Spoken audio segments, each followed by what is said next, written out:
facets of life. But today we're going to have some friends here with us. I see, and they're kind of all over the studio today. This is really cool. And this brings to mind the fact that how my morning started. About 6:30 this morning, the light was just starting to come into the, there I am, I'm over here now, there I am. I just sort of drifted for a second.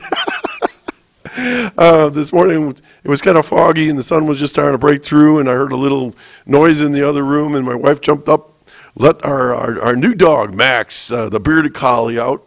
And she was taking her shower, and then the next thing I know, I hear this commotion in the house, and she's yelling, "Max, get back here! Max, get back here!" And he'd been out in the grass, and his paws were all wet and stuff like that. I was still in bed, and the next thing I know, I look up, and there's these big old eyes staring at me, and his wet dog and wet face licking my face, and of course my wife yelling at the dog, "Get out of the bedroom," and so forth. But dogs are a lot of fun, and I was just going to mention, you know, where you're going to be seeing some of these hairy fellas and gals here this morning from the rescue, and we've had 3 different dogs in our family over the last 30 years. And I wrote an article not too long ago. I talk about this from time to time for Silver Magazine. And our first dog was kind of a collie sheepdog, and he was just awesome. He was the kids' favorite. They'd sleep on him and so forth. Just a really fun pet. And he was with us 14 years, and he passed away. It was really, really hard. I said, we're never going to do this again. We'll just, not have a dog. Well, my wife worked on me for a year, and the next thing she says, let's get a little lap dog. Well, Winston was about a 55-pound dog, and, something you could go for a walk with. Well, then we got this little Maltese. This dog hated my guts for the first 10 years, bit me every time I wanted to kiss my wife. But then in the last few years, we kind of made amends. But then we had to put him down back in December, and I said to my wife, we just can't ever, ever do this again. Well, we realized in a very short period of time, there was a great emptiness in our house. There was nothing to pick up the crumbs. There was nothing to jump on your lap. There was no warm kisses or anything like that. And so my wife said, I owe you a birthday present. You said you wanted a dog because we watched the Westminster Dog Show. You do that, Rita? You watch the Westminster? Oh, my God, I love that show. Anyways, so I said, I really like that bearded collie. The next thing I know, we got a bearded collie, and his name's Max, and he's awesome. But I'm not going to steal these folks' thunder. Have a pet in your life, whether it's a cat or a goldfish or a dog, a bird, because in our lives there's so much emptiness when we don't have someone to talk to or yell at. Jeff out in the control was saying that he was yelling at the TV or or talking to something, to plants. Well, we need someone to share our lives with sometimes, a companion, and these pets are just one of those things that can fill that void. Reed, that's all I have to say this morning, but God bless the Queen. Let's hope for Ireland and carry on. Okay, great. Lord Protector of Ireland did a number over there, I'll tell you. Okay, I want to move on with our program. We have a great program coming up. We've got the dogs, and we have real, honest, warm, happy dogs here. We have with us, sitting to my side here, is Lynnmarie Schroeder, and she's got what's the name of that dog now? This is Esmeralda. Esmeralda. And Esmeralda is about 7 years old. And she was found tied up in our dog control officer's barn. Someone had dropped her there, and she has had many, many litters. And we had just taken her to the vet to find out, have her spayed and such, and they found a bunch of tumors on her, and found one of the tumors to be malignant. Well, it's a slow-moving, somewhat cancer, but at this point, they figured she was just too old to have any kind of treatment. So we're looking for someone basically to take her and give her a good life for the rest of her life, how long that will be. She's a very, very nice dog. She does need a fenced yard because she's a bit of a Houdini. But other than that, she's a wonderful girl. She just wants loving, and we're really hoping someone can take her into their home and just give her all she needs for the rest of her life. And she'll just really bless you back. Sounds like a real project, and she does seem very, very loving. Well, all your dogs seem well-loved, well-loving. What do you do to make them so beautiful and loving and affectionate? Well, we have some wonderful volunteers. We have volunteers that come and walk them. We have volunteers that come and feed and clean. We have volunteers that just sit inside the cage and just love them up and talk to them. We have volunteers that come in and read stories to them. So they get a lot of attention, quite a bit of attention. Well, now, how many dogs do you have over there? 14 right now. Okay, so and these are all, you have a no-kill policy, right? Yes, we do. These dogs will live to a happy old age if you don't put them out to somebody. But I see a lot of people in the area who've gone over and gotten dogs, and they're very happy with them. Yes. You know, it's wonderful. Yes, we don't get many returns. Yeah, and of course this was all started by an old champ and old timer in Westfield, Bill Hellman, right? Yes. I remember back, I used to go up to his property, and he had them tied to the trees. They didn't have a real shoulder there. He had a little spot in his barn for them, but that was about it. Now you have a beautiful facility, and you're building onto it, right? Yes, we have a new Morton building that we just put up, and that'll be used for education, and we are having an auction, our first in-house benefit, and that will be July 9th. And we've got some really nice items that have come in. Do you need some more items? You're asking Yes, for we that? do. We're asking a lot of the people in the area, a lot of the merchants in the area to donate to us, and not for us, but for the dogs. We have a couple of nice things so far. We have a Buffalo Bills signed football. We have a television. We have a car. So we're coming along. That's pretty good. Yes, we're coming along. And the only thing that we're asking is, you know, if it's something that's broken or you're not going to use, don't give it to us, please. Yeah. you got enough junk. Yes. I also often wonder what happens to all the stuff that's left over. Usually these huge auctions have a lot of, or sales or whatever. Especially the churches that have theirs. What do they do with the stuff that's left over? We'll donate it. Oh, yeah? Donate it to the find Salvation somebody who'll Army. take it? Hopefully, if not. I get the feeling some of the same stuff goes from sale to sale to sale. You know, it's not used, but it's still usable. Yes. We have, I got to mention that we also have the cat rescue in Westfield. So that there's, if you need a dog or a cat, you're all set. Yes. And these dogs, what's it cost to get a dog? It's $150, and they are spayed or neutered. They also are microchipped. They have all their shots. And if you have a puppy, you will get a $75 refund or rebate once that puppy is spayed. But we try to get them spayed and neutered before they go out the door.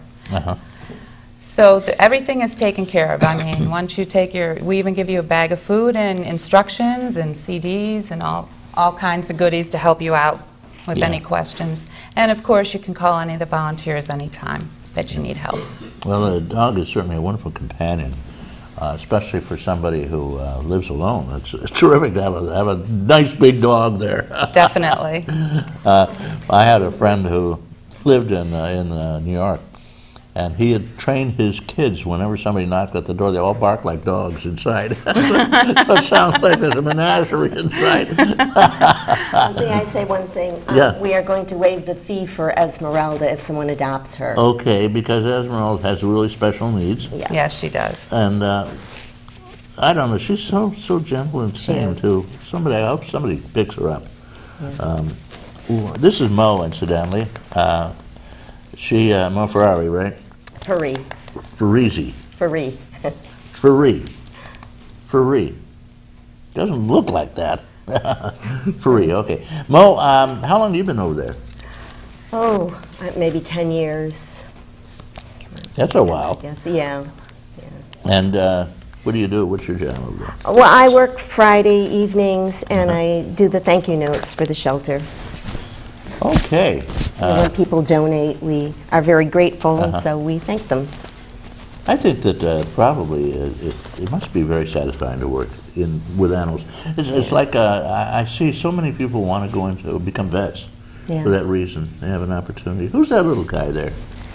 Oh, that's this one? Yeah. This is Matilda. Can you lift Matilda up just a little bit and let people see her? Come here, Matilda. There you go. There you go, sweetie. She seems so, again, all the dogs are so affectionate. What kind of dog is she? She's a pit mix, And she and her sister were found, this was the one in the box, wasn't it? In the box of the car wash. Yeah. Someone just abandoned them. Oh, that's a shame. So, but they're very loving puppies, typical puppies, high energy, How old really are they? sweet.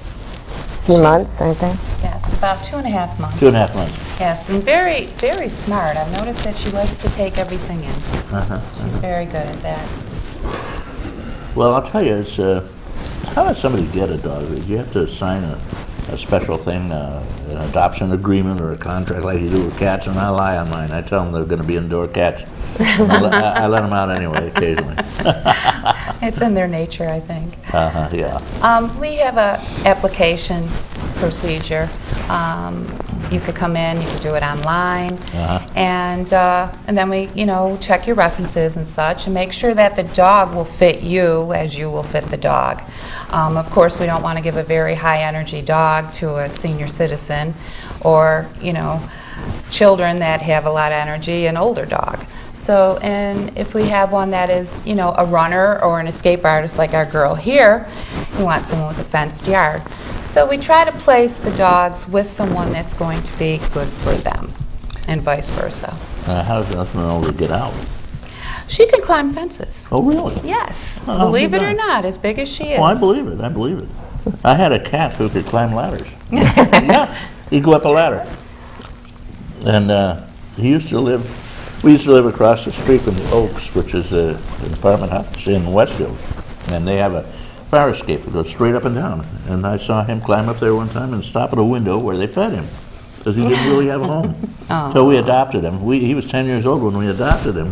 He'd been running all over the neighborhood. And I didn't see him climbing until one day I looked over there and I said, I can't believe that. That's a cat. Just climb hand over hand right up the ladder. And cats and dogs are wonderful. Dogs, I don't know, so they're so totally different, really. Dogs they require a little more attention, I think, because cats, you can leave them for weeks. All you do is slit open a bag of kibble, and they're all set. This is true. They have the toilet for drinking. Or the Super Bowl, as my son calls it. Yeah, we desecrate their Super Bowl all the time. But dogs are, I don't know, they seem to be more personal. I think they're more attached to people. Yeah. And they're certainly more obedient, aren't they? Yes. What kind of tricks do these guys do? Do any of them do any tricks? Not that I know of. They haven't been trick trained? Sometimes we get a few in that will, fetch automatically, or we'll see. We had one a couple years ago that couldn't stay out of the little swimming pool. Really? And she just swam, and she was so comical. She tried to get everybody in with her. Sometimes a matter of fact, I adopted a Rottweiler that would get on its back legs and come up like a little tiny dog and beg. And here he was, over 100 pounds. So that was, they surprise us when they come in because we really don't know what they're going to do. Yeah, well, no, they've had a previous life, of course. Yes. And I don't know, most of them are not abused. I guess they're just given up, huh? Some we find a lot of puppy mill dogs. We've come to What's that. a puppy mill dog? A puppy mill dog is a dog that's kept in a cage and just sometimes they don't see grass, sometimes they don't see the inside of a home, they're afraid of people, they're afraid of men usually, and a puppy mill dog is kept for the one purpose of giving birth to puppies for money making. Oh, I see. So they usually be a hybrid dog of some kind, or some Yes. dog with papers. yes, Not a hybrid, I guess a really purebred. Yes. With papers. exactly, and it's basically greed based. Uh-huh. And a lot of them, they just breed them so young and so many times that they're, ill health after a while. And when we get them, they're just so scared of humans, it takes a long time. We've fostered a couple of puppy mill dogs, and it takes them a long time to warm up to you. They just don't know anything. They don't know how to play. They don't know how to walk on a leash. It's just simple things that you take for granted that they really don't know how to do. Mm-hmm. Tell me, do you ever get a mean dog? What do you do with a mean dog? We have a girl that comes in, and she is our behavior specialist, and she'll check out the dog and such, make sure everything is is good for adoption. We also have a cat. His